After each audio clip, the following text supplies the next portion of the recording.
Todos os dias, ao abrir os olhos, você enfrenta uma escolha invisível. Não importa o que o relógio diga, nem como está o céu lá fora. O que importa é isso. Você decide se vai viver esse dia no controle ou apenas reagir.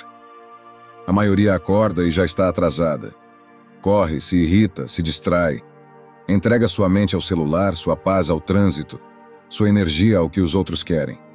E assim o dia começa não com direção, mas com dispersão. Eles vivem no modo automático. Não porque querem, mas porque esqueceram que existe uma alternativa. Mas você está aqui por um motivo. Você sente lá no fundo que sua vida precisa de uma estrutura, de uma mente mais firme, de um coração mais estável, de uma filosofia que funcione no meio do caos. E é por isso que o estoicismo ressurge. Não como algo antigo, mas como uma resposta moderna. Porque enquanto o mundo muda, os princípios permanecem. Neste vídeo, vou te mostrar 15 hábitos estoicos que você pode aplicar ainda hoje. Não em teoria, mas na prática. São rituais simples, mas poderosos, capazes de te devolver o comando da sua mente, do seu foco e do seu caminho. E antes de começar, quero que faça algo por você. Vá até os comentários e escreva: "Hoje será um grande dia. Sou estoico." Não é só uma frase. É o primeiro gesto de controle. E às vezes, tudo o que você precisa é começar com um gesto. Agora respire e venha comigo. Vamos começar. Número 1. Decide o que está sob seu controle e o que não. Não é o mundo que te derruba. É a forma como você o interpreta. Há uma diferença silenciosa, quase invisível, entre o que te acontece e o que você permite que aconteça dentro de você. E todo o sofrimento desnecessário começa quando essa diferença é esquecida. É por isso que, ao abrir os olhos pela manhã, antes mesmo de colocar os pés no chão, você precisa tomar uma decisão íntima, radical, invisível ao mundo, mas poderosa. Decidir o que está sob seu controle e o que não está. Essa decisão parece simples, mas não é. Ela exige coragem, exige consciência, porque você vive em um tempo onde tudo exige uma opinião, uma reação, um julgamento imediato. O celular vibra, as notícias gritam. As redes sociais te arrastam para um espetáculo constante onde a urgência sempre vence a lucidez. E se não tomar cuidado, você passa a vida inteira reagindo ao que não pode controlar, como uma folha arrastada pelo vento. O estoicismo começa aí. Não em grandes discursos ou teorias distantes, mas neste pequeno instante diário onde você aprende a fazer essa distinção. O que depende de mim e o que não depende. E então, com firmeza, com leveza, você solta o que não é seu para carregar. Imagine que sua mente é uma casa. Dentro dela, tudo o que você pensa, sente e faz é responsabilidade sua.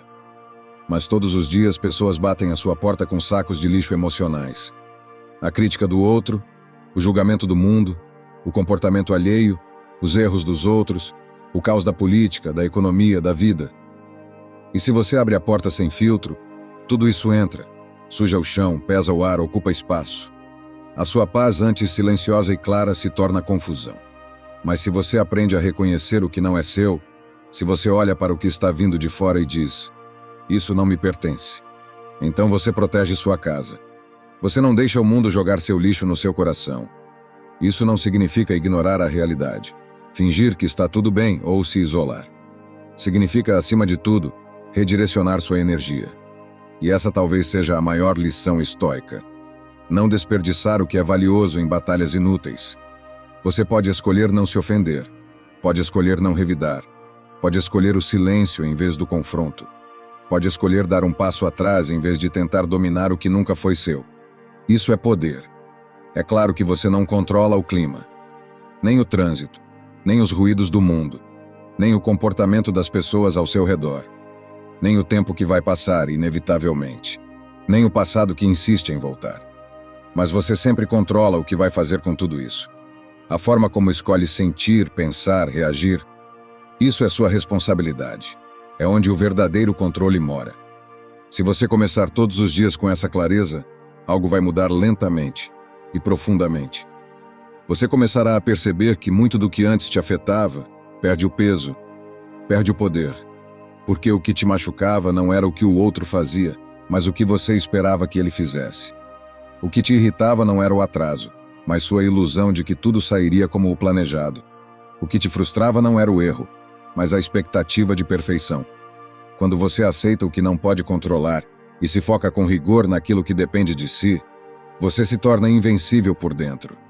Não imune à dor, mas resistente ao desespero. Não insensível ao caos, mas centrado no meio dele. Você se torna aquilo que os estoicos mais admiravam. Alguém que não precisa que o mundo esteja em paz para viver em paz. A maior armadilha da mente é querer mudar tudo ao seu redor, enquanto permanece cativa dos mesmos hábitos internos. Mas você não precisa ser mais um no ciclo da reclamação. Pode ser aquele que levanta, respira fundo e escolhe com consciência. Hoje, eu só carrego o que é meu. Então faça disso o seu primeiro hábito. Antes do café, antes das tarefas, antes de se misturar com o mundo, pergunte a si mesmo: o que está hoje sob o meu controle? E honre essa resposta com ação, não com pensamento. Porque quem aprende a deixar ir o que não pode segurar, abre espaço para o que realmente importa. Número 2. Defina seu propósito para o dia. Você já reparou como a maioria das pessoas começa o dia? Elas acordam e são imediatamente engolidas pelo mundo. O celular vibra, as notificações piscam, a mente já corre atrás do atraso, da preocupação, do que falta. E assim, antes mesmo de tomar o primeiro café, o dia já foi sequestrado. Não pela tragédia, mas pela falta de direção. É por isso que o estoicismo nos ensina que o verdadeiro domínio começa antes da primeira ação, antes de qualquer decisão, antes mesmo da agenda. Ele começa com uma pergunta simples, mas profunda. Por que eu estou acordando hoje? Essa não é uma pergunta banal. É uma convocação, uma lente pela qual todo o seu dia será filtrado. E se você não tiver uma resposta clara, consciente, o mundo te dará uma, e geralmente será uma resposta pequena, caótica, sem alma. Você viverá o dia dos outros. Responder e-mails, resolver problemas alheios, cumprir promessas que você nunca quis fazer, agradar, justificar, se desculpar, e no fim da noite, com os olhos pesados, virá a pergunta amarga: mas o que eu realmente fiz por mim hoje? A verdade é que viver sem propósito é como navegar sem bússola. Você até se move, até faz barulho, até chega em algum lugar. Mas no fundo está a deriva. É como encher o dia com tarefas e ainda assim se sentir vazio. Como ter pressa o tempo inteiro, mas nunca chegar. Como fazer tudo certo. E mesmo assim saber que algo está profundamente errado. Os estoicos viam isso com clareza. Marco Aurélio, talvez o exemplo mais grandioso de liderança com consciência, escrevia para si mesmo todas as manhãs.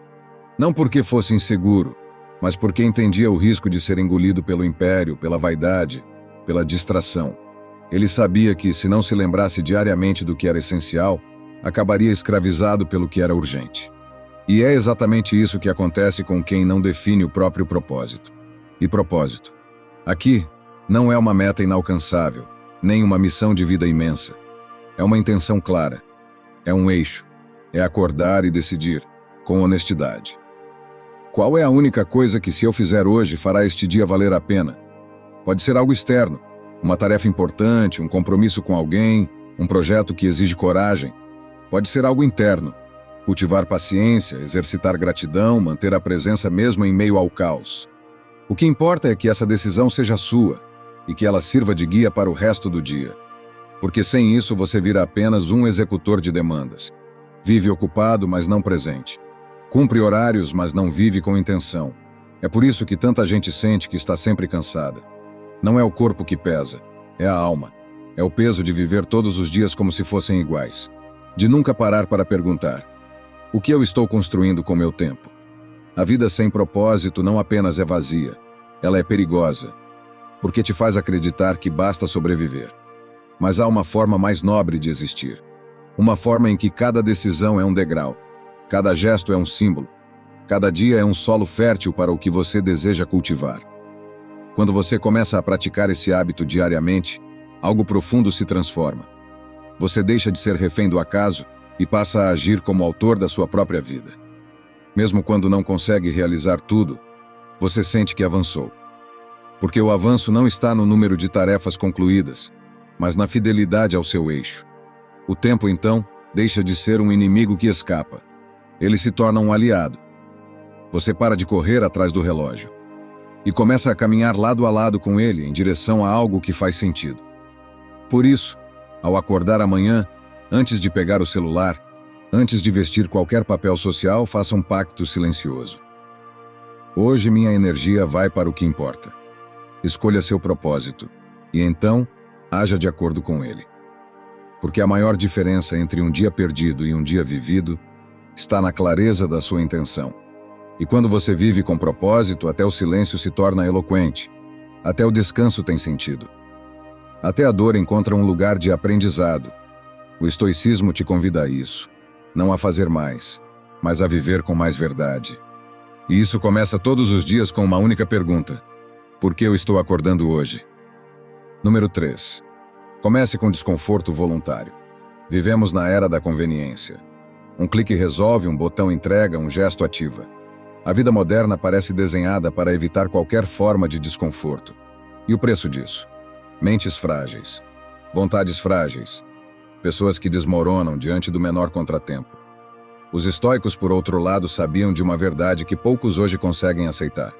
O conforto contínuo não fortalece, enfraquece, e por isso, ensinavam a arte de se colocar voluntariamente em situações desconfortáveis, não como castigo, mas como treinamento. Como preparação silenciosa para os dias em que o mundo não perguntará se você está pronto. Começar o dia com desconforto voluntário é como afiar a lâmina da mente antes da batalha. É escolher sair da cama quando tudo no corpo quer ficar. É tomar um banho frio quando a alma pede conforto. É dizer não ao impulso fácil e sim ao que te fortalece. Sêneca, com sua precisão brutal, dizia: pratica a pobreza, veste-se com roupas simples, come pouco e pergunta a si mesmo: é isso o que eu tanto temia? Ele não fazia isso porque desprezava o luxo, mas porque recusava ser escravo dele. Essa prática não é sobre sofrimento, mas sobre domínio. Domínio sobre o corpo, sobre os desejos, sobre a mente que mente. Porque a mente, quando não é treinada, procura sempre o caminho de menor resistência. Mas o caminho mais fácil quase sempre leva à estagnação. O desconforto, quando escolhido, tem outro sabor. Ele não é humilhação, é fortaleza. Não é punição, é poder. E veja bem, não se trata de tornar a vida mais difícil do que já é. Trata-se de estar preparado quando ela inevitavelmente for, porque ela será. Você enfrentará perdas, doenças, falhas, traições. Você será colocado de joelhos pelo inesperado. E nesses momentos, quem nunca se expôs ao frio da incerteza, ao vazio do autocontrole, ao peso do esforço voluntário, quebra. Mas quem treinou, quem se colocou à prova quando podia recuar, quem endureceu sua mente em tempos de paz, caminha com mais firmeza em tempos de guerra. O desconforto voluntário pode ser físico, como jejuar, se exercitar mesmo sem motivação, tomar banhos gelados, levantar cedo, mas pode e deve ser também emocional e relacional. Dizer aquela verdade difícil, ficar em silêncio quando tudo em você quer gritar, admitir um erro, recusar um convite que não está alinhado com seus valores, escolher não agradar a todos. Cada pequena escolha de desconforto é um passo em direção à sua integridade. E quanto mais você pratica, mais percebe. Você pode suportar muito mais do que imagina. A fome não te destrói. O frio não te define. A rejeição não te anula. O fracasso não te mata. São apenas experiências. E você é maior que todas elas. O que destrói, na verdade, é o medo de senti-las. É a ilusão de que não sobreviverá ao desconforto. Mas quando você se lança com consciência, a experiência de superá-lo você expande. Você se fortalece. Você cria um espaço interno que não se dobra diante do imprevisível. Esse treinamento não precisa ser extremo. Ele precisa ser constante. Um pequeno gesto repetido todos os dias tem mais poder que uma grande ação feita uma vez ao mês. E cada gesto te aproxima daquele que os estoicos admiravam. O homem que mesmo em meio ao caos não perde a clareza. Que mesmo sob pressão escolhe a virtude. Que mesmo sem controle sobre o que acontece, domina a si mesmo. Portanto, amanhã, ao acordar, pergunte-se: o que posso fazer hoje que seja difícil, mas necessário? E então faça. Não porque será agradável, mas porque será seu campo de treino. Porque será sua afirmação silenciosa de que você não está aqui para viver no piloto automático. Está aqui para crescer. Para resistir. para se tornar. Porque, como diz o velho princípio estoico, o fogo testa o ouro, a adversidade testa o homem. E quando o fogo vier, que você arda como metal precioso, e não como palha. Número 4. Visualize o pior que pode acontecer. A maioria das pessoas vive com medo, mas não o medo real, aquele que nos protege do perigo imediato, e sim um medo sutil, quase invisível, que se infiltra pelas rachaduras da mente logo pela manhã. É o medo do futuro, daquilo que pode dar errado, do que está fora do nosso controle. Medo de perder o emprego, de fracassar em público, de ser rejeitado por quem ama, de ser esquecido. E por conta desse medo constante, muitos deixam de agir, de tentar, de arriscar, de viver, e se condenam dia após dia a uma existência cautelosa demais para ser plena, segura demais para ser verdadeira. Os estoicos enxergavam esse medo não como algo a ser negado ou reprimido, mas como algo a ser compreendido e enfrentado de forma consciente. Por isso cultivavam uma prática poderosa e pouco compreendida nos dias de hoje: a premeditatio malorum, a premeditação dos males. Antes de enfrentar o mundo, antes de se iludir com a promessa de um dia perfeito, eles sentavam em silêncio e imaginavam tudo o que poderia dar errado. Não por pessimismo, mas por preparo. Não para sofrer antes da hora, mas para não se perder quando a hora chegasse. Sêneca dizia que o homem sábio se prepara para tudo, e que se a sorte o surpreende com bênçãos, ele será grato. Mas se o destino lhe tomar algo, ele não será pego desprevenido. Há uma força imensa nessa postura.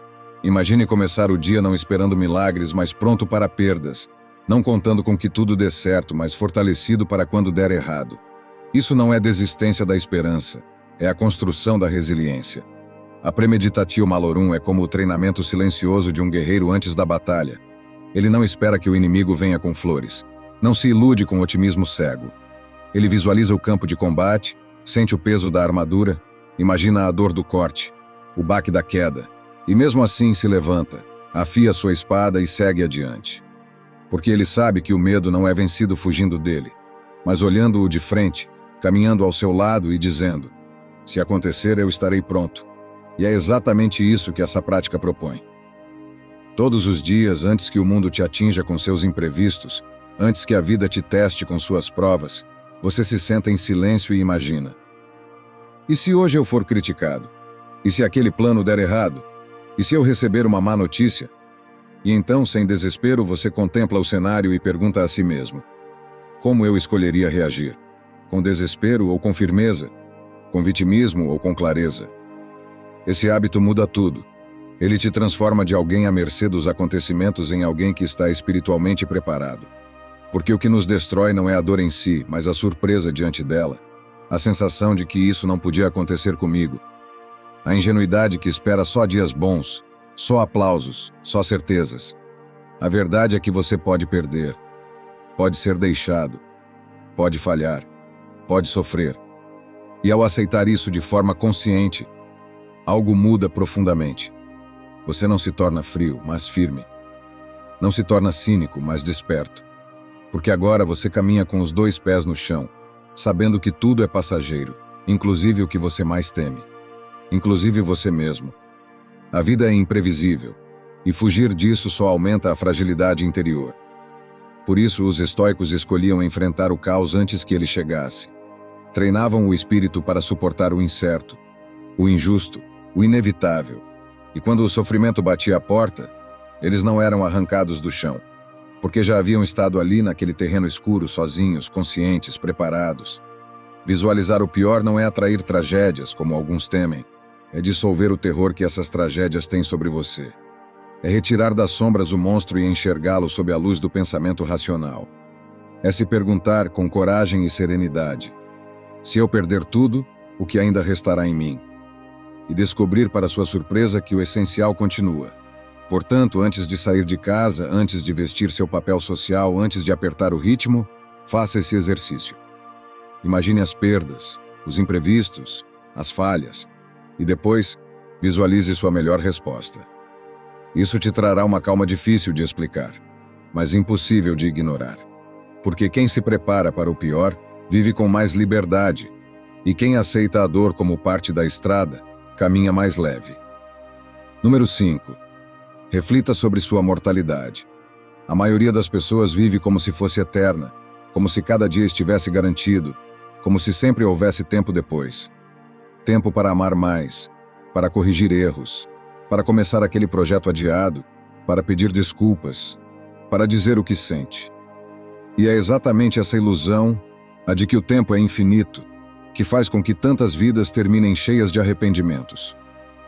Porque a morte, embora certa, é tratada como algo distante, como se pertencesse apenas aos outros, aos doentes, aos velhos, aos que já viveram o suficiente.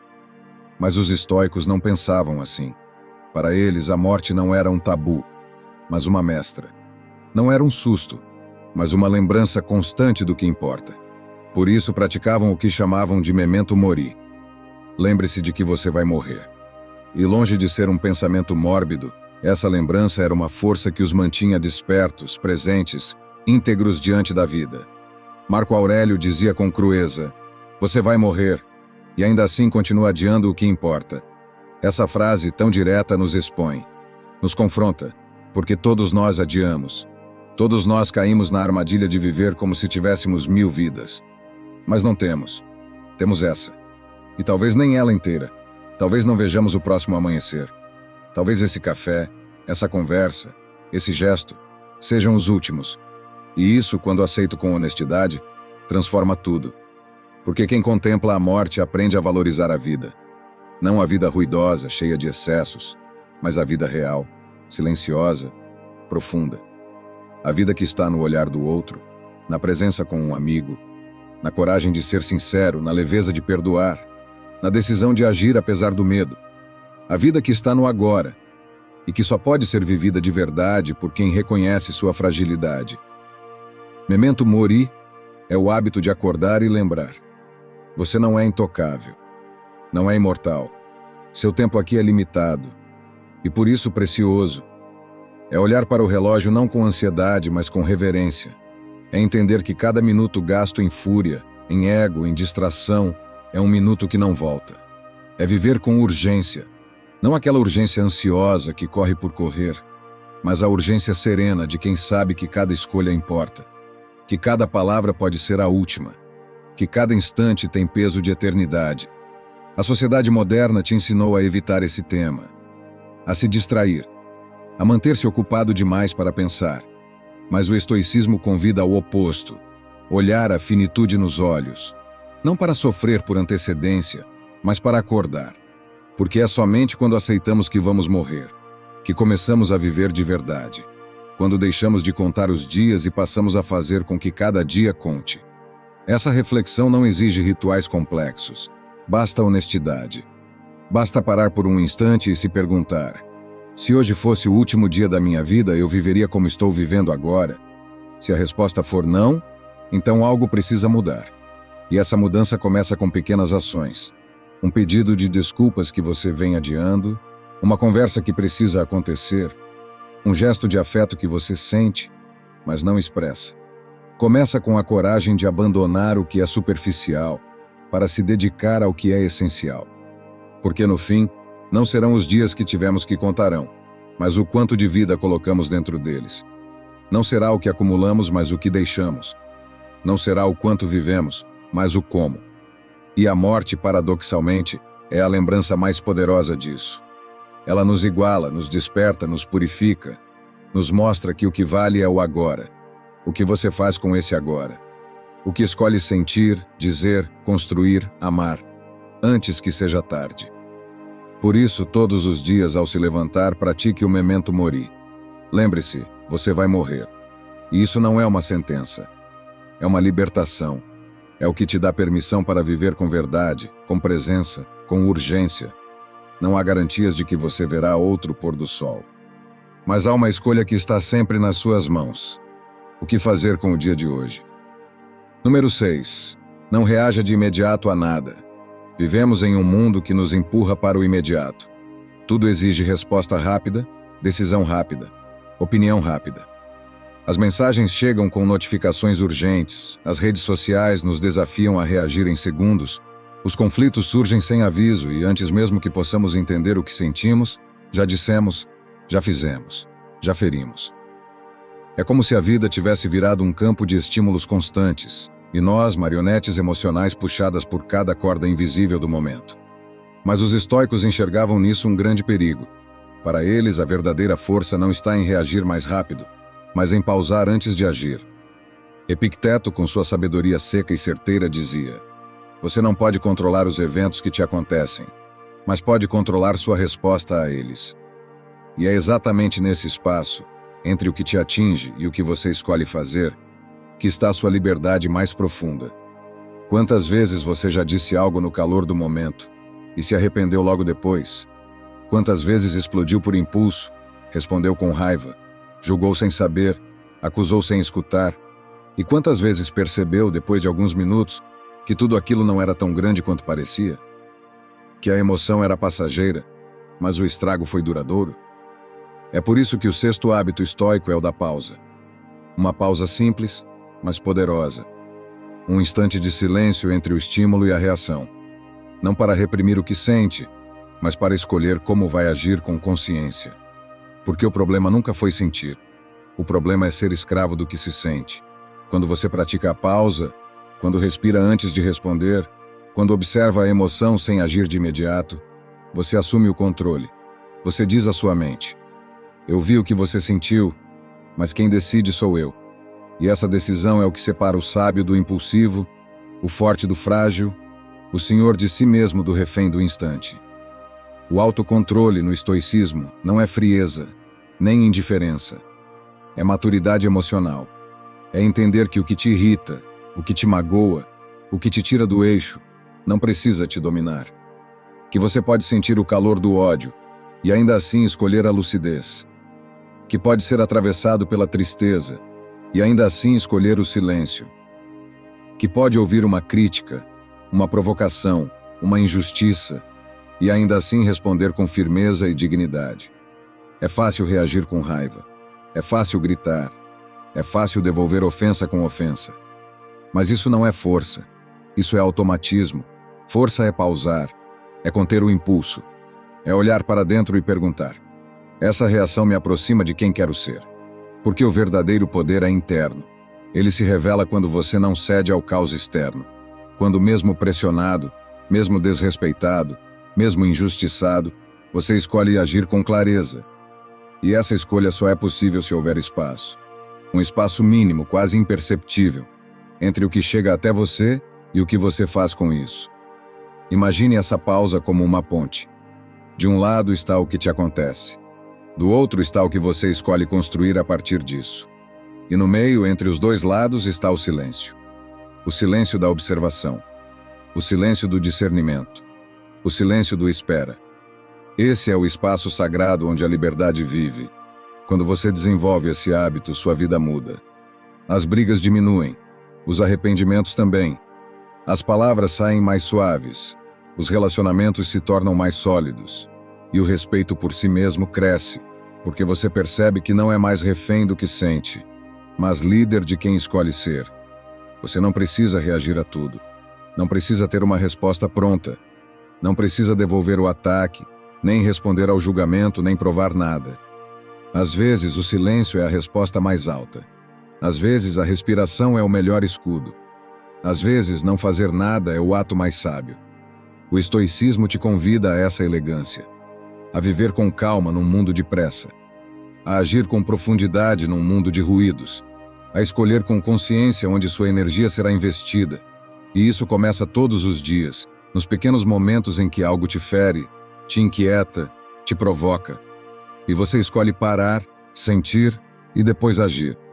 Porque no fim, como dizia Epicteto, não é o que acontece com você que define quem você é, mas o que você faz com o que acontece. Número 7. Reduza a necessidade de aprovação. Desde cedo somos ensinados, ainda que de forma sutil, a buscar a aceitação dos outros. Um sorriso de aprovação do professor, o aplauso dos pais, o elogio dos colegas. Com o tempo, esse impulso se intensifica. Queremos agradar, queremos ser notados, queremos ser amados. E acabamos confundindo amor com validação, respeito com curtidas, valor com reconhecimento público. A sociedade moderna alimenta essa fome. As redes sociais, os filtros, os rankings invisíveis nos colocam num ciclo interminável de exibição e julgamento, onde a autoestima depende do reflexo que recebemos dos outros. Mas os estoicos apontavam um caminho radicalmente diferente. Para eles, a verdadeira paz interior não nasce da aceitação alheia, mas da coerência consigo mesmo. Sêneca, com sua lucidez incômoda, nos alertava: não busque a admiração dos outros. O elogio humano é incerto, superficial. E essa frase, quando compreendida de verdade, tem o poder de libertar. Porque a verdade é que a aprovação externa é volátil. Hoje você é aplaudido, amanhã é ignorado. Hoje elogiam sua coragem, amanhã criticam sua ousadia. Hoje dizem que você inspira, amanhã dizem que você incomoda. E se você viver à espera de palmas, viverá em permanente oscilação, subindo e caindo ao sabor das expectativas dos outros. O estoicismo nos convida a romper esse ciclo, a parar de medir nossa dignidade pela régua alheia, a olhar para dentro e perguntar: estou sendo fiel ao que acredito, mesmo que ninguém veja? Mesmo que ninguém aplauda? Mesmo que me julguem por isso? Porque essa é a única medida que importa, a única que permanece quando as vozes lá fora se calam. Viver em busca de aprovação é viver sob o olhar do outro, é adaptar suas palavras, suas roupas, seus sonhos ao gosto coletivo. É sorrir quando quer chorar, calar quando quer gritar, aceitar quando tudo dentro de você diz não. E isso aos poucos vai matando algo essencial, sua autenticidade. Você começa a se afastar de si mesmo, começa a duvidar da sua intuição, começa a fazer escolhas que agradam os outros, mas traem seus próprios princípios. Começa a viver uma versão diluída de quem é, uma máscara socialmente aceitável, mas vazia de verdade. E o preço disso é alto. Ansiedade, insegurança, uma sensação constante de insuficiência. Os estoicos entendiam que viver com integridade é viver com liberdade. E que integridade significa alinhar suas ações com seus valores, independentemente do que pensam de você. Isso não é arrogância nem isolamento, é maturidade. É saber que você não pode controlar o que os outros pensam, dizem ou sentem, mas pode controlar a fidelidade com que caminha em direção ao que acredita. E quando você faz isso, quando decide viver de acordo com sua verdade, algo mágico acontece. Você começa a se respeitar, começa a se sentir leve, começa a perceber que a opinião dos outros pode até doer, mas não define. Que a crítica pode te atingir, mas não te desmonta. Que o silêncio dos outros não apaga a força da sua consciência. Isso não significa ignorar conselhos, nem se fechar ao diálogo.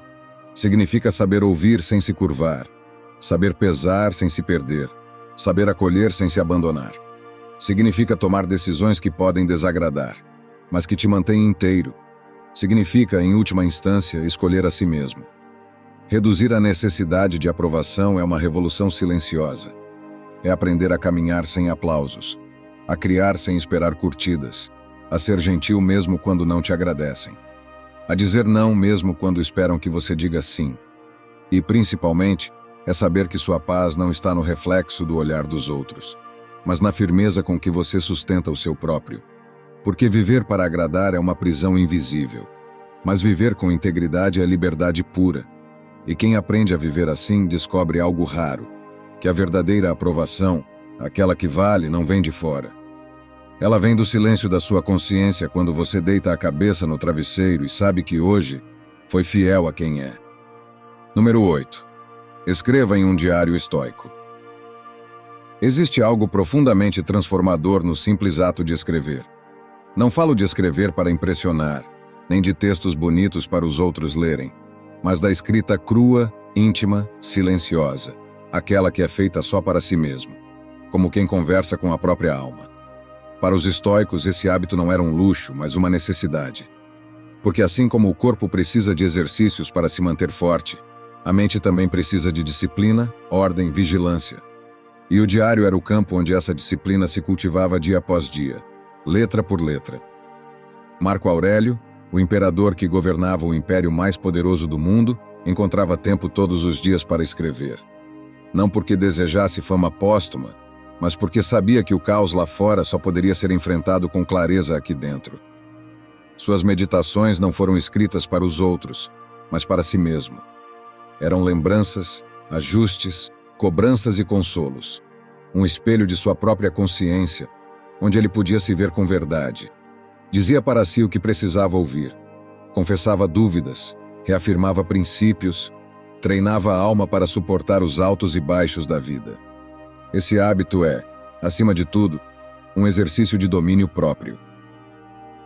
Quando você escreve sobre o que sente, ao invés de apenas reagir, você cria um espaço de lucidez entre o estímulo e a resposta. Escrever permite que você observe o que está acontecendo dentro de você com certa distância, como quem acende a luz em um quarto escuro. Pensamentos que antes pareciam gigantes se tornam menores quando colocados no papel. Emoções que ameaçavam explodir se dissipam quando nomeadas com honestidade. A escrita organiza o caos interno, e essa organização é poder. O diário estoico não é um registro mecânico do que aconteceu no dia, nem uma lista de afazeres. Ele é uma ferramenta de reflexão, um espaço de reencontro com seus valores, suas intenções, seus erros e suas vitórias.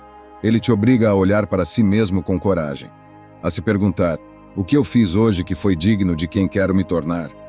Ou ainda, onde deixei que as emoções me dominassem? Onde fui melhor do que ontem? Essas perguntas, feitas com regularidade, vão construindo um tipo de consciência que não se perde no automático. Escrever também prepara a mente para o dia que vai começar. Antes de se lançar ao turbilhão das demandas externas, você pode se ancorar na sua verdade interna. Pode reafirmar um princípio, escolher uma virtude para cultivar, antecipar possíveis obstáculos e decidir com serenidade como pretende enfrentá-los. Essa preparação não é garantia de um dia perfeito, mas é um ritual de presença. Uma declaração silenciosa de que você não será levado pelo vento, porque sabe de onde vem e para onde está indo. E mesmo que o mundo lá fora esteja em desordem, seu interior pode permanecer organizado. Porque você já se visitou, já limpou a mente, já olhou para seus pensamentos com sinceridade, já decidiu qual tipo de pessoa quer ser, independentemente do que o dia traga. Isso é força. E isso é liberdade. Se um homem como Marco Aurélio, cercado de guerras, decisões políticas, traições e crises, dedicava tempo diariamente à escrita reflexiva, quem somos nós para dizer que não temos tempo? Se ele, com o peso do mundo sobre os ombros, encontrava valor nesse hábito, o que nos impede de fazer o mesmo com os nossos próprios desafios, com as nossas dúvidas, medos, escolhas e conflitos internos? Escrever num diário estoico é como construir uma casa interior. Tijolo por tijolo, dia após dia, você ergue um lugar onde pode descansar a mente, ajustar o rumo e lembrar o que é essencial. E não importa se você escreve muito ou pouco, com beleza ou com erros. O que importa é a verdade que você deposita ali, a honestidade com que encara sua própria caminhada. Então, que tal experimentar? Comece amanhã cedo ou hoje mesmo com uma simples pergunta: o que hoje eu quero cultivar em mim? Ou ao final do dia, fui quem eu precisava ser? Essas palavras tão simples podem abrir portas profundas, porque quem escreve sobre si se aproxima de si, e quem se conhece com honestidade vive com firmeza. Número 9. Comece com gratidão. A maioria das pessoas acorda já pensando no que falta, nos compromissos que acumulam, nos sonhos que ainda não realizaram, no dinheiro que ainda não têm, na vida que ainda não vivem. E essa mentalidade, embora pareça normal, nos lança todos os dias num estado de escassez. Como se a felicidade estivesse sempre mais adiante, escondida atrás da próxima conquista, da próxima promoção, do próximo amor, da próxima versão de nós mesmos. Mas os estoicos enxergavam esse movimento como uma armadilha sutil, uma forma silenciosa de prisão emocional. Porque viver esperando o mais é esquecer o valor do agora. Para eles, o antídoto era claro: gratidão. Não como um gesto educado ou um exercício de positividade superficial, mas como um estado de consciência profunda. A gratidão não é sobre negar o que falta, mas sobre despertar para o que já existe. É um hábito que afia o olhar, que expande a percepção, que reposiciona o foco. Porque a verdade é que aquilo que você tem hoje, sua saúde, sua liberdade, sua cama quente, seus amigos, até mesmo seus desafios, já foi em algum momento o que você mais queria. E é curioso como a mente humana, tão inquieta, aprende a se acostumar com as bênçãos e logo as esquece. Sêneca dizia que não é pobre aquele que tem pouco, mas aquele que deseja mais. E essa frase corta como uma lâmina, porque ela revela que a pobreza verdadeira não mora na falta de recursos, mas na ausência de gratidão, no coração que nunca se contenta, na mente que está sempre no futuro, sempre comparando, sempre insatisfeita. O homem que não reconhece o que tem, vive como se não tivesse nada, mesmo quando está cercado de abundância. Por isso, começar o dia com gratidão é um ato de rebeldia espiritual. É dizer ao mundo: eu vejo o que tenho. É olhar para o que você possui e não para o que você ainda persegue. E sentir que já há beleza suficiente, já há valor suficiente, já há vida suficiente no que está diante de você. Não para se acomodar, mas para caminhar sem o peso da carência. Para agir não por desespero, mas por escolha. E a gratidão não precisa de grandes rituais. Ela pode começar com o primeiro pensamento ao acordar. Antes de pegar o celular, antes de checar mensagens, antes de entrar no ritmo acelerado do dia, você pode parar por um instante e agradecer. Agradecer pelo corpo que respira, pela cama que te acolheu, pela chance de viver mais um dia, mesmo que imperfeito. Esse pequeno gesto, repetido com presença, transforma o tom inteiro da jornada, porque muda o lugar de onde você parte. Você não parte da escassez, parte da abundância. E isso faz toda a diferença. A gratidão também protege a mente da inveja, da comparação, da ansiedade que vem ao olhar demais para fora. Quando você está verdadeiramente grato, o sucesso alheio não te ameaça. As conquistas dos outros não te diminuem, porque você sabe que sua vida tem valor, com tudo o que ela já é, e não apenas com o que ainda pode ser. Os estoicos não eram cegos às dificuldades. Eles sabiam que a vida é dura, que o sofrimento é inevitável, que a perda é uma constante. Mas exatamente por isso, escolhiam valorizar o que ainda tinham. Cada dia vivido era um motivo para agradecer. Cada desafio superado, uma conquista interna. Cada conversa sincera, uma riqueza silenciosa. A gratidão para eles era uma lente. Uma forma de ver o mundo com mais lucidez e menos queixa. Com mais presença e menos ilusão. Então comece o seu dia com gratidão. Escreva 3 coisas pelas quais você é grato. Diga em voz alta. Pense nelas enquanto escova os dentes, enquanto se veste, enquanto caminha. E deixe que esse sentimento molde suas atitudes. Você vai perceber que as decisões se tornam mais leves, as conversas mais gentis, os obstáculos mais suportáveis. Porque a gratidão te ancora. Ela te traz de volta. Ela te mostra que mesmo em meio ao caos, ainda há motivos para reconhecer a beleza. A gratidão não muda o mundo lá fora, mas muda profundamente o mundo aqui dentro. E é esse mundo, o interior, que define a forma como você vive, ama, resiste e cresce. E quando você aprende a ser grato pelo pouco, está se preparando para receber o muito com sabedoria. Porque a verdadeira abundância não começa quando você conquista mais. Ela começa quando você enxerga melhor. Número 10. Não reclame na primeira hora do dia.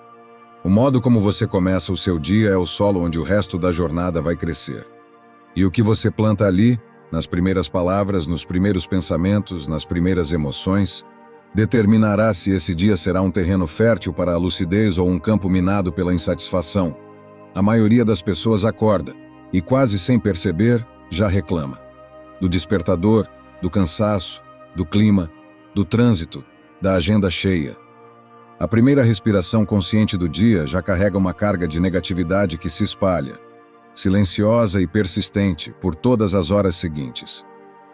Os estoicos compreendiam com clareza que o domínio da mente começa no instante em que se abre os olhos.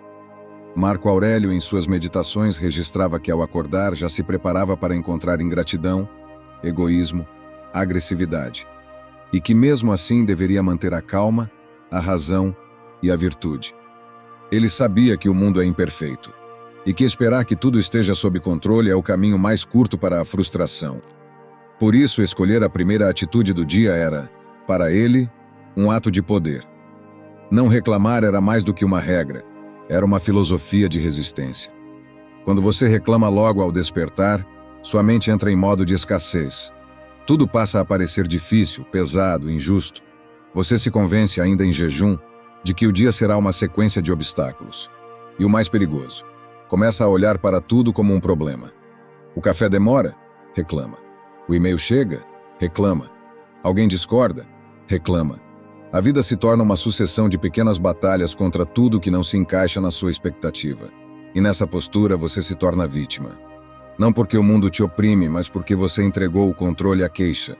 A reclamação constante não apenas desgasta quem a pratica, mas contamina os espaços por onde ela se espalha. Torna as conversas mais negativas, o trabalho mais pesado, as relações mais frágeis. E o mais triste, rouba o presente. Porque quando você está ocupado demais lamentando o que não tem, ou o que não gosta, não consegue ver o que tem. E que talvez em outro tempo já tenha sido um sonho realizado. Evitar a queixa nas primeiras horas do dia é um exercício de realinhamento. É um treino estoico de autodisciplina e foco. Não se trata de fingir que tudo está bem, mas de escolher o que você quer alimentar. E quando você decide começar o dia com gratidão, com silêncio, com intenção, você molda a forma como seu cérebro vai interpretar os acontecimentos. Você começa a enxergar soluções antes dos problemas, a valorizar o que funciona antes de criticar o que falta, a agir com propósito em vez de reagir por impulso. Essa prática simples, mas poderosa, tem efeitos profundos. Ela te ensina a aceitar aquilo que não pode controlar: o tempo, o humor dos outros, os imprevistos, e a concentrar sua energia naquilo que está ao seu alcance, sua atitude. E isso é o coração do estoicismo. Não se trata de negar o sofrimento ou evitar o desconforto, mas de decidir quem você será diante deles. Reclamar te enfraquece. Aceitar com serenidade te fortalece. Por isso, amanhã cedo, quando abrir os olhos, observe. Perceba os primeiros pensamentos. Interrompa o impulso automático de resmungar. Respire fundo, agradeça. Escolha algo pequeno para valorizar. Pode ser o conforto da cama, o silêncio da manhã, a chance de recomeçar. Reforce para si mesmo que você tem poder. Não sobre o que vai acontecer, mas sobre como vai reagir. A primeira hora do dia é o seu alicerce. Se você a preenche com queixas, todo o resto fica instável. Mas se a constrói com presença, gratidão e propósito, você começa a criar uma mente mais forte e uma vida mais sua. No fim, como diz o estoicismo, não é o mundo que precisa mudar, é o seu olhar sobre ele. E esse olhar começa cedo, bem cedo, no primeiro pensamento ao acordar. Número 11. A forma como você se fala molda seu destino. A forma como você fala consigo mesmo no silêncio da mente determina o ritmo da sua vida. Não importa o que o mundo diz sobre você, se dentro de você ecoam palavras duras, desmoralizantes, impacientes. A linguagem interna é invisível, mas seus efeitos são imensos. Um elogio que você nunca acredita. Um erro que você repete porque já se condenou antes mesmo de tentar de novo. A forma como você se trata quando ninguém está ouvindo pode ser a diferença entre a autossabotagem e a autodireção. Os estoicos compreendiam que a mente precisa ser cultivada como um jardim e que as palavras internas são sementes. Se você planta julgamento, colhe insegurança. Se planta exigência desmedida, colhe ansiedade. Mas se cultiva paciência, presença e firmeza, começa a crescer por dentro. A mente não precisa ser domada à força, mas guiada com clareza. Epicteto dizia: não são as coisas que nos perturbam, mas a opinião que temos sobre elas. Essa opinião muitas vezes se manifesta como uma conversa invisível. Você não consegue. Você sempre estraga tudo. Você é fraco. Essas vozes não são fatos. São hábitos mentais acumulados, reforçados, e que podem, com esforço e atenção, ser transformados. Dominar a linguagem interna não significa se iludir com frases positivas. Significa ser justo. Significa parar de se julgar por sentir medo, por se cansar, por errar. Significa corrigir o tom com que você se dirige a si mesmo. Significa falar com a mesma compaixão que teria com um amigo, com a mesma firmeza que teria com alguém que ama, porque no fim é isso que você é. Alguém que precisa ser amado por você mesmo. Ao começar o dia, observe seus pensamentos iniciais. Eles são de apoio ou de cobrança? São palavras que te colocam de pé ou que te lembram suas falhas? Em vez de repetir frases automáticas de autocrítica, substitua-as por perguntas orientadoras. O que eu posso fazer com o que tenho hoje? Como posso agir com coragem, mesmo sentindo medo? O que está sob meu controle agora? Essas perguntas não negam a realidade. Elas a organizam. Elas te colocam no papel de autor, não de vítima. A mente guiada por esse tipo de diálogo se torna uma aliada, e não um inimigo interno. Com o tempo você vai perceber que a forma como se trata nas pequenas situações, ao errar, ao se atrasar, ao ser criticado, define a solidez da sua confiança. E que a disciplina não precisa vir de dureza, mas de verdade. Que o crescimento não exige gritos internos, mas direção clara. Que a mente não precisa ser um campo de batalha, mas um templo de orientação. Os estoicos praticavam a vigilância sobre os pensamentos porque sabiam que toda a ação começa dentro, e que se a mente estiver poluída por uma linguagem interna hostil, nenhuma vitória externa será suficiente. Você continuará se sentindo em dívida consigo mesmo. Por isso, a cada manhã, ajuste sua voz interior. Torne-a sóbria, mas compassiva, firme, mas paciente. Exija-se como quem sabe do seu potencial, mas perdoe-se como quem entende a sua humanidade. E, sobretudo, escolha palavras que te movam, não que te paralisem. Porque você ouve a si mesmo o tempo todo. E se sua mente se tornar um lugar mais justo, mais lúcido e mais leve, todo o resto se alinhará a esse novo ritmo. Começa por dentro, sempre por dentro. Número 12. Transforme os obstáculos em treino. A maioria das pessoas encara os obstáculos como castigos do destino, como sinais de que algo está errado, como interrupções indesejadas no caminho da vida. Quando algo dá errado, o impulso automático é o de recuar, lamentar, se perguntar: por que isso está acontecendo comigo? Essa mentalidade, embora humana, é também limitante, porque transforma cada adversidade em uma ameaça e não em uma oportunidade. Os estoicos, ao contrário, enxergavam cada dificuldade como parte essencial do caminho, não como um desvio, mas como o próprio treino da alma. Marco Aurélio escreveu: o que impede a ação, avança a ação. O que está no caminho, se torna o caminho. Essa frase simples e brutalmente clara revela o coração da mentalidade estoica. O obstáculo não é um muro, é um degrau. Não é o fim do progresso, é o campo onde o progresso acontece. Porque não é na facilidade que o caráter se forma, mas na resistência. Não é na ausência de desafios que descobrimos nossa força, mas na fricção com o imprevisível. A vida não vai se moldar aos seus planos. Haverá atrasos, rejeições, perdas, incertezas. Mas cada uma dessas experiências carrega um convite oculto, o de praticar uma virtude que, de outro modo, você nunca teria a chance de cultivar. A raiva que você sente pode ser o treino da paciência. A frustração pode ser o campo para exercitar a aceitação. A falha pode ser o início de uma humildade mais profunda. O erro pode ser a porta para a sabedoria. Tudo, absolutamente tudo, pode ser transformado, se você decidir usá-lo como material de construção. Mas isso exige uma escolha ativa. Exige que você abandone o papel da vítima e assuma o papel do aprendiz. Que, ao invés de perguntar, por que isso comigo? Você se pergunte, o que isso quer me ensinar? Essa mudança de foco muda tudo. Ela devolve a você o poder de resposta. E essa é a liberdade mais profunda que existe. A de não depender das circunstâncias para viver com propósito. Pense em um lutador que treina com pesos, com resistência, com dor controlada. Ele não odeia o peso, ele o usa. Porque sabe que sem aquele peso, seus músculos não crescem. Da mesma forma, a alma precisa de resistência para amadurecer. E os desafios da vida são os pesos invisíveis que te moldam por dentro. Se você aprender a usá-los, sairá mais forte de cada combate. Se resistir a eles, será esmagado pela própria rigidez. Transformar o obstáculo em treino também muda a sua relação com o fracasso. Você para de vê-lo como humilhação e passa a enxergá-lo como feedback. Cada erro se torna uma lição, cada tropeço, um ajuste, cada cicatriz, um mapa, e você começa a caminhar com menos medo, com mais presença, com mais resiliência. Os estoicos não queriam uma vida fácil. Queriam uma mente forte o suficiente para enfrentar qualquer vida.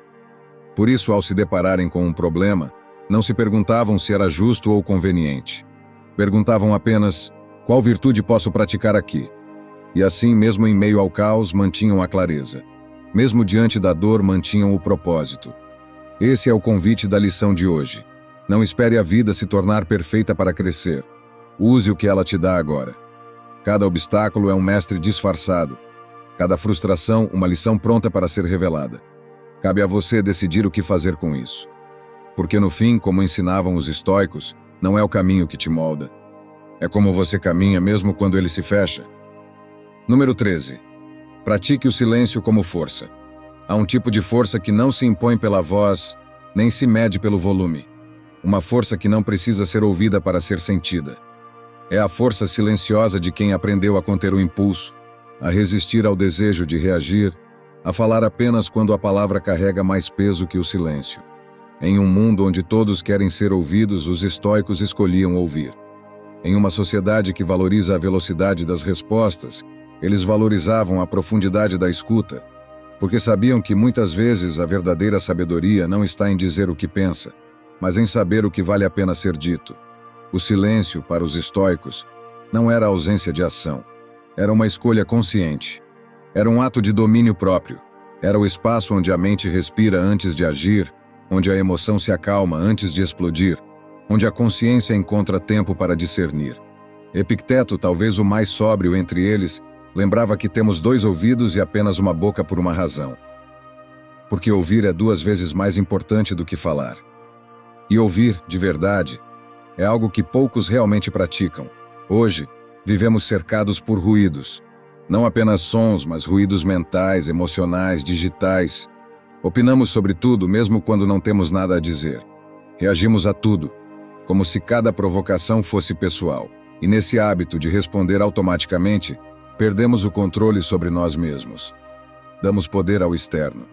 Entregamos nossa paz a qualquer situação que nos irrite ou nos desafie. Mas o silêncio, quando praticado com consciência, é uma forma de retomada. É o momento em que você diz, sem palavras, eu decido como vou responder. Esse silêncio não é covardia nem passividade, é estratégia, é proteção contra o excesso, contra a exposição desnecessária, contra o desgaste inútil. Há situações em que o silêncio vale mais que 1000 argumentos. Ele protege a verdade da banalização.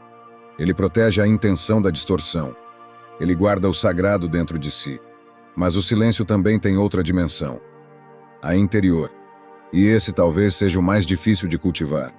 É o silêncio da mente que aprendeu a não se julgar a cada passo, a não se comparar o tempo todo, a não se sabotar com pensamentos automáticos e hostis. É o silêncio daquele que já não precisa provar nada para si mesmo, que não precisa ser perfeito, nem estar sempre certo, nem responder a tudo com dureza. Esse silêncio é paz. E paz não é ausência de conflito externo, é cessar a guerra dentro de si. Praticar o silêncio é também praticar a escuta. E escutar verdadeiramente o outro é um dos maiores atos de respeito que se pode oferecer. Em tempos onde cada um fala mais do que ouve, dar espaço para o outro ser ouvido é um gesto raro. É um tipo de presença que acalma, que cura, que transforma. Quando você escuta alguém com atenção, sem interromper, sem julgar, você está dizendo, o que você sente importa. E isso é mais poderoso do que qualquer conselho. Há ainda o silêncio que protege sua energia. Você não precisa opinar sobre tudo. Não precisa se justificar o tempo todo. Não precisa corrigir cada erro alheio ou se envolver em toda a discussão. Escolher o que merece sua resposta é escolher o que merece sua energia. E há batalhas que se vencem justamente por não serem travadas. Com o tempo, esse silêncio começa a mudar sua forma de estar no mundo. Você se torna mais centrado, menos reativo, mais atento. Você começa a falar menos e dizer mais. Suas palavras ganham impacto porque vêm da pausa, não da pressa. Vêm da observação, não do impulso. Vêm do controle, não do descontrole. Os estoicos sabiam que a força real não precisa gritar. Ela é sentida. E o silêncio é uma de suas maiores expressões. Em um tempo de ruídos constantes, cultivar o silêncio é um ato revolucionário. Um modo de mostrar, para si mesmo e para o mundo, que você não é refém do caos. Que você não será moldado por estímulos externos, mas guiado por princípios internos. Por isso, amanhã, quando algo te provocar, experimente calar. Não por omissão, mas por escolha. E observe. Você sentirá o poder contido nesse gesto. Porque o silêncio não é o fim da conversa. É muitas vezes o começo da sabedoria. Número 14. Mantenha a disciplina mesmo sem motivação. Todos querem resultados, mas poucos querem a rotina. Todos admiram a força, mas poucos suportam o peso da repetição. Esperamos por motivação como quem espera por sol em dia nublado, como se fosse ela o combustível indispensável para seguir em frente. Mas os estoicos sabiam de algo que muitos ainda ignoram. A motivação é frágil, volátil, inconsistente. Não é nela que se constrói uma vida firme.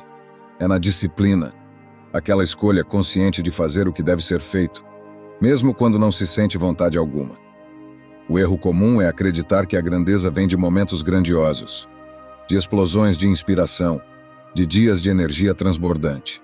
Mas os estoicos, mestres da constância, sabiam que é nos dias comuns, cinzentos, repetitivos, que se constrói o verdadeiro caráter. Marco Aurélio escrevia em suas meditações que o que está de acordo com a natureza do ser humano é agir com virtude. E isso inclui levantar, trabalhar, persistir, mesmo quando o corpo ou a mente resistem. A disciplina para ele não era uma prisão, era liberdade. Liberdade de não ser refém da própria oscilação emocional. A disciplina te liberta da tirania do eu não estou com vontade. Porque se tudo o que você faz depende do quanto você quer fazer, então você se torna escravo da sua própria instabilidade. Hoje você faz, amanhã não. Hoje está inspirado, amanhã se sabota. E o resultado é sempre o mesmo: estagnação. Mas quando você decide agir apesar da ausência de motivação, algo dentro de você muda. Você começa a confiar em si mesmo, porque percebe que é capaz de seguir, mesmo no vazio. Pense na água que escava a pedra. Não pela força, mas pela constância. Assim é a disciplina. Uma força silenciosa, mas imbatível. Ela não precisa aparecer, ser reconhecida, receber aplausos. Ela apenas segue, todos os dias, fazendo o necessário. E é isso que separa os que vivem de impulsos dos que constroem com firmeza. Os primeiros vivem ciclos de entusiasmo e frustração. Os segundos constroem alicerces, mesmo sob chuva. A disciplina também é um escudo contra o caos mental. Porque quando tudo parece desmoronar, ter uma rotina, uma prática, um ritual, mesmo pequeno, se torna um ponto de apoio. Você pode não controlar o que sente, mas pode controlar o que faz. E isso é profundamente estoico. Agir conforme os princípios, não conforme as emoções do momento. Claro que haverá dias de cansaço, de desânimo, de resistência interna. Mas é exatamente nesses dias que o treino é mais valioso. Porque nesses dias agir é mais difícil. E por isso mesmo mais transformador. Nesses dias, ao cumprir aquilo que se propôs, você fortalece algo invisível, mas essencial: sua integridade. Você prova para si mesmo que sua palavra vale, mesmo quando o cenário interno não colabora. E não se trata de rigidez, mas de compromisso. A disciplina verdadeira não é dura, é estável. Ela te acolhe, te organiza, te direciona. Ela é uma decisão íntima de não depender do acaso, mas de criar pouco a pouco o caminho que você quer trilhar. Porque ninguém constrói uma vida admirável só nos dias bons. Ela é forjada no esforço invisível, no autocontrole silencioso, na constância que ninguém vê. Os estoicos nos ensinam que a virtude não é resultado de um grande feito, mas da repetição diária do certo. E o certo quase sempre é simples, mas exige escolha. A escolha de não adiar, de não ceder à preguiça mental, de não buscar desculpas. E quando você escolhe, dia após dia, cumprir sua parte, mesmo sem aplausos, mesmo sem motivação, você se torna um homem ou uma mulher que inspira não pelo discurso, mas pelo exemplo. Então amanhã, quando a vontade faltar, quando o entusiasmo não vier, faça mesmo assim. Porque cada ato de disciplina é um voto silencioso pela pessoa que você quer ser. E com o tempo, essa pessoa emerge, firme, lúcida, livre. Número 15. Termine o dia com revisão e humildade. A noite tem algo de sagrado. Quando o mundo se cala e a luz se apaga, não há mais onde se esconder. As máscaras caem, a pressa cessa, as distrações já não sustentam seu poder. E ali, nesse espaço entre o fim de um dia e o começo do sono, você se encontra com aquilo que é impossível evitar: você mesmo. Os estoicos compreendiam profundamente esse momento. Sabiam que o dia, por mais agitado ou banal que tenha sido, precisava ser fechado com intenção. Não se tratava de um ritual estético ou religioso, mas de um ato radical de autoconhecimento. Sêneca descrevia esse hábito com naturalidade e rigor. Todas as noites antes de dormir, Ele revisava suas ações. Analisava seus pensamentos, suas palavras, suas reações. E perguntava com firmeza e honestidade: onde fui melhor que ontem? Onde me perdi? Onde escolhi o fácil em vez do certo? Esse não era um exercício de culpa. Era um compromisso com a lucidez. Porque o dia que não é refletido se perde. E os dias perdidos se acumulam, até que a vida inteira se torne um borrão de repetições inconscientes. A revisão noturna feita com humildade impede isso. Ela transforma cada erro em lição, cada conquista em base sólida, cada ação em parte de um plano maior. É nesse silêncio noturno que a verdade pode falar, sem a necessidade de se defender, sem a busca por aprovação. Só você e sua consciência. E essa conversa íntima, se for feita com coragem, é uma das maiores fontes de transformação. Porque não é o que você aparenta durante o dia que define sua evolução. É o que você decide fazer com o que aprendeu quando o dia termina. Revisar não é condenar, é realinhar. É observar-se com compaixão e firmeza. É admitir: aqui fui fraco. Aqui agi com ego. Aqui fui nobre. Aqui me superei. E tudo isso junto forma um mapa. Um mapa que te orienta não para fora, mas para dentro. Porque a evolução verdadeira não é a que os outros veem. É a que você sente quando deita a cabeça no travesseiro. E apesar das falhas, sabe que está caminhando. Esse exercício também é um antídoto contra o orgulho.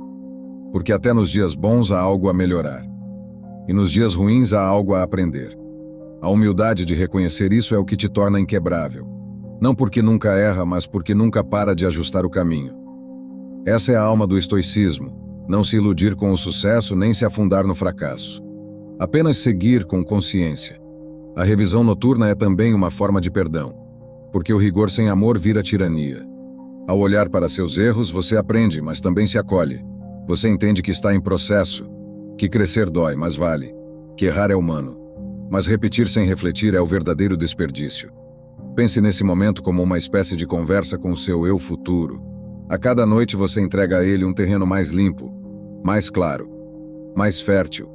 E quanto mais você pratica, mais essa revisão se transforma em direção. Em vez de acordar perdido, você acorda com propósito. Porque terminou o dia com fechamento. Não se trata de longas reflexões filosóficas. Pode ser uma simples pergunta: eu fui a pessoa que gostaria de ser hoje? Se a resposta for sim, celebre com humildade. Se for não, planeje com firmeza o que pode fazer diferente amanhã. O importante não é ser perfeito, é estar desperto. Porque viver sem revisar é como caminhar sem olhar para o chão. Mais cedo ou mais tarde você tropeça. Mas quem revisa, quem observa, quem aprende, tropeça menos. E mesmo quando cai, sabe como levantar melhor. Os estoicos sabiam que a morte pode chegar a qualquer momento. E por isso, cada dia precisava ser vivido como se fosse o último. Mas para que esse dia tenha valor, ele precisa ser compreendido. E compreender o dia exige coragem, tempo e silêncio. Coisas que o mundo moderno tenta nos roubar, mas que você pode resgatar. Toda noite, em poucos minutos de verdade com você mesmo. Então hoje, quando o mundo se calar, antes de mergulhar no sono, não fuja de si. Sente-se. Respire. Relembre. E pergunte. E depois apenas descanse, sabendo que, apesar de tudo, você esteve presente. E que, ao acordar, terá mais uma chance de viver com virtude, com intenção, com clareza. Porque a vida não se transforma com grandes decisões ocasionais. Ela muda de verdade com pequenos ajustes diários. E a revisão noturna é um dos mais poderosos entre eles. Espero sinceramente que esta mensagem tenha sido útil. Quero parabenizá-lo sinceramente por ter chegado até aqui e ter concluído o vídeo. Isso significa que você deseja melhorar como pessoa. Se gostou do vídeo, deixe seu comentário. Se não sabe o que comentar, comente gratidão. Assim saberei que assistiu até o final. Se ainda não está inscrito no canal, o que está esperando? Inscreva-se agora e junte-se a nós. O estoicismo está cheio de ensinamentos como este, que são aplicáveis à nossa vida cotidiana. Portanto, encorajo você a continuar aprendendo sobre essa filosofia. Deixo aqui 2 vídeos repletos de sabedoria estoica para que você continue aprendendo. Até a próxima!